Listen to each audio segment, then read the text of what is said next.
Hi,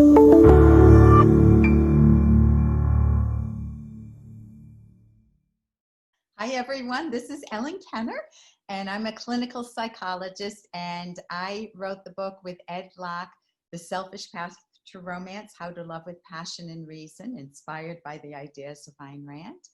And I also have a radio talk show, The Rational Basis of Happiness, that my husband and I have done for many years.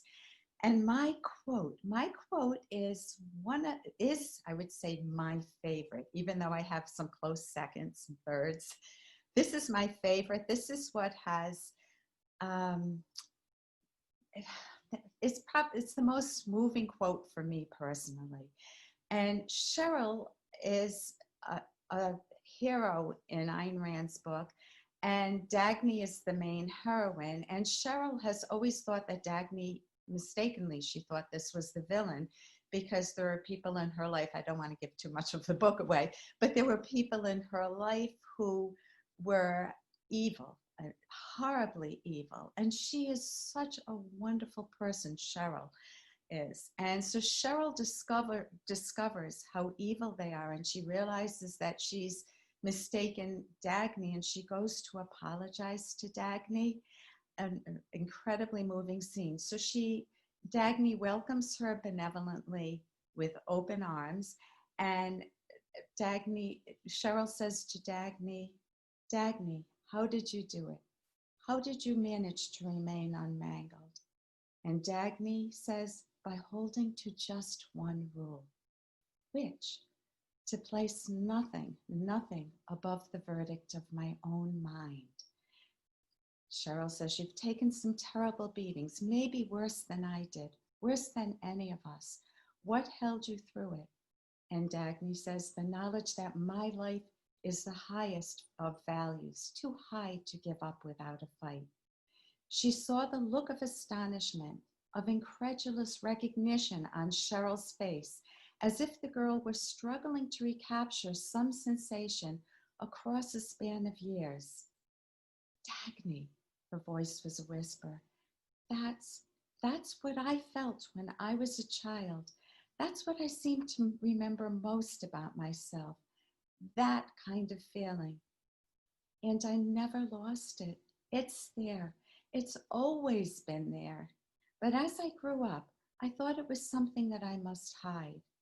I never had a name for it, but just now when you said it, it struck me that that's what it was. Dagny, to feel that way about your own life, is that good? Cheryl, listen to me carefully. That feeling, with everything which it requires and implies, is the highest, noblest, and only good on earth. What I love about that paragraph is that it hit me very deeply, because I think that for myself and for so many people, good people, they're struggling between self-valuing and self-sacrifice, egoism and altruism. And for me, that the quote had such moral clarity that the two elements of self-esteem are valuing your own mind, thinking independently. And Dagny says that, to place nothing above the verdict of my own mind.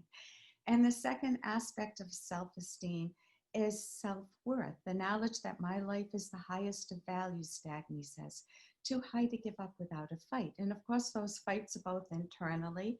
You're fighting a vicious moral code, and externally, in Cheryl's case, she's fighting vicious people. In our own lives, the people may not be vicious, they may be very mixed. And so I loved her appeal to that childhood feeling of joy, because it's so relatable. When Cheryl says, I never had a name for it, that's exactly what Ayn Rand gives us. She gives us the name for that somewhat wordless battle that we've been fighting inside of ourselves. You want to be proudly have self-esteem, to be egoistic, rationally selfish. I think it's the moral clarity, the self-esteem, and the incredible benevolence that Dagny shows to Cheryl, and that Cheryl shows to Dagny in her honesty. I'm getting goosebumps Cheryl is so honest. She just wants to understand, and I want to rescue Cheryl. So that's why I love this quote.